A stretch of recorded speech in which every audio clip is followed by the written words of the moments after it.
Assalamualaikum warahmatullahi wabarakatuh. Saya Naisa Fitri dari kelas 11 Perbankan. Di sini saya akan mempresentasikan tentang ruang lingkup pajak. Yang pertama ada pengertian pajak. Pajak merupakan istilah yang berasal dari bahasa Inggris, tax yang artinya pajak. Pajak merupakan pungutan iuran wajib yang harus disetorkan oleh wajib pajak kepada negara. Yang kedua ada fungsi pajak. Fungsi pajak ada dua, yaitu satu fungsi budgeter, fungsi anggaran, dua fungsi reguleran, fungsi mengatur. Ada dua fungsi tahapan, yaitu fungsi demokrasi dan fungsi distribusi.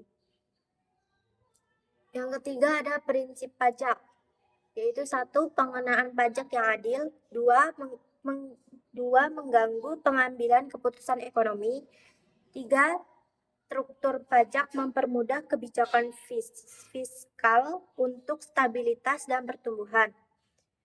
Yang keempat, pengelolaan pajak yang mudah dan dimengerti oleh pembayar pajak. 5. Biaya pengelolaan dan pematuhan yang rendah. Yang keempat, ada ciri-ciri pajak. A. Pajak merupakan kontribusi wajib warga negara, namun hal tersebut hanya berlaku untuk warga yang sudah mematuhi syarat subjektif dan objektif. B. Pajak bersifat memaksa untuk memenuhi setiap warga negara. Jika seseorang sengaja tidak membayar pajak yang harus dibayar, maka ada ancaman administratif atau hukuman secara pidana. C. Warga negara tidak mendapat imbalan langsung. Jadi, ketika membayar pajak dalam jumlah tertentu, kamu tidak langsung menerima manfaat pajak yang dibayar. D. Berdasarkan undang-undang, artinya pajak diatur dalam undang-undang negara. Yang kelima ada jenis-jenis pajak. A. Ditinjau dari cara pemungutannya. 1. Pajak langsung adalah pajak yang dibebankan harus ditanggung oleh wajib pajak sendiri dan tidak boleh dilimpahkan kepada orang lain. Contohnya pajak penghasilan, pajak kekayaan, dan pajak bunga deposito. 2. Pajak tidak langsung adalah pajak yang pemungutannya dapat dialihkan kepada orang lain. Contoh pajak penjualan, cukai, bea materai, dan bea masuk. Yang B. Ditinjau dari siapa yang memungut.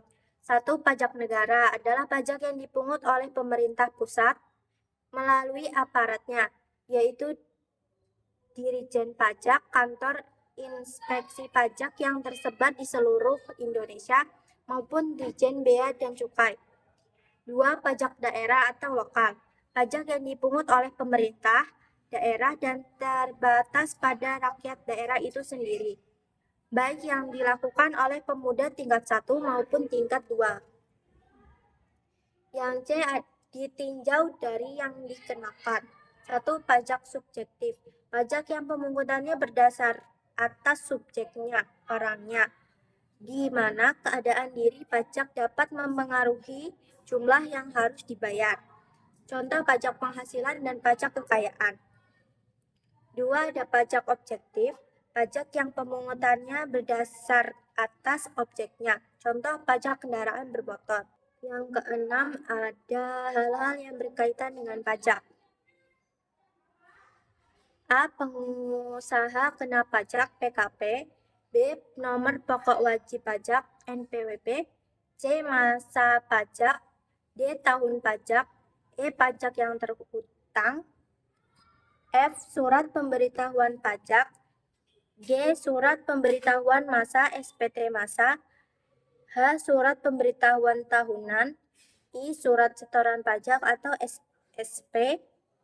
J. Surat ketetapan pajak. K. Surat ketetapan pajak kurang bayar. L. Surat ketetapan pajak nihil. M. Surat ketetapan pajak lebih bayar. N. Surat tagihan pajak. O. Surat paksa. P. Kredit pajak. Q. Surat keputusan pembukaan. R. Surat keputusan keberatan. Yang ketujuh ada definisi pajak.